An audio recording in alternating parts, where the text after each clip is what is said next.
大家好，欢迎来到圈圈木的羊毛毡手工教室。这一节我们为大家介绍羊毛毡针毡所需要的材料以及工具。羊毛毡顾名思义，就是将羊毛毡化后形成各种形状，羊毛便是我们所需要用到的主要材料。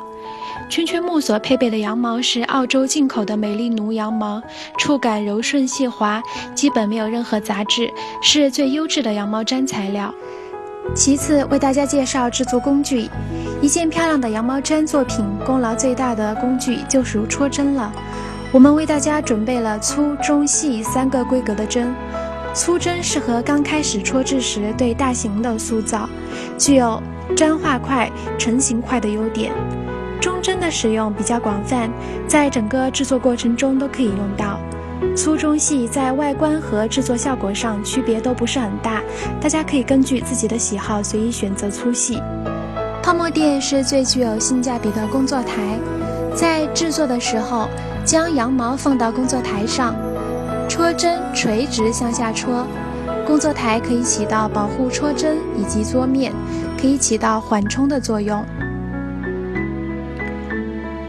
这是手工胶水，也叫做酒精胶，无毒无伤害，是用于固定小动物的眼睛或者小零件等部位，以防脱落。在使用的时候可以直接拧开盖子。除了以上基本工具，我们还可以准备一些其他辅助工具。这个刷子的作用和泡沫垫是一样的，泡沫工作台使用时间长了可能会造成表面的塌陷，但这个刷子就可以永久使用。大家在底刷上铺一块棉布，可以是白色旧 T 恤或者是旧床单，剪开铺上就可以使用了。戳制的时候大家注意不要太过用力，否则戳到刷子的底部，戳针可能会断裂。同时我们可能还需要使用到这样的小钳子，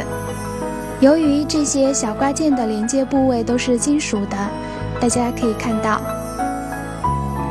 所以我们需要使用到小钳子来帮助我们塑形。锥子是用于安装小动物的眼睛或者是9字针。这个是木柄戳针，在使用的时候我们将木槽取下来，然后将戳针反转安装到木槽里，接着再将木塞装进木柄，这样我们就可以顺手戳制了。使用完之后，我们再将木塞取出来，将戳针再反转安装回木槽，然后再返回木柄，这样就可以方便我们保存了。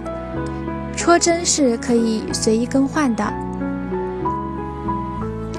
这是真皮指套，在使用的时候将它套入我们左手的拇指与食指，这样可以有效的防止戳针不要戳伤我们的手指。但是大家注意，即便套了指套，在戳制的时候也不可以太过大力，否则戳针一样会戳穿指套，这样是非常疼的。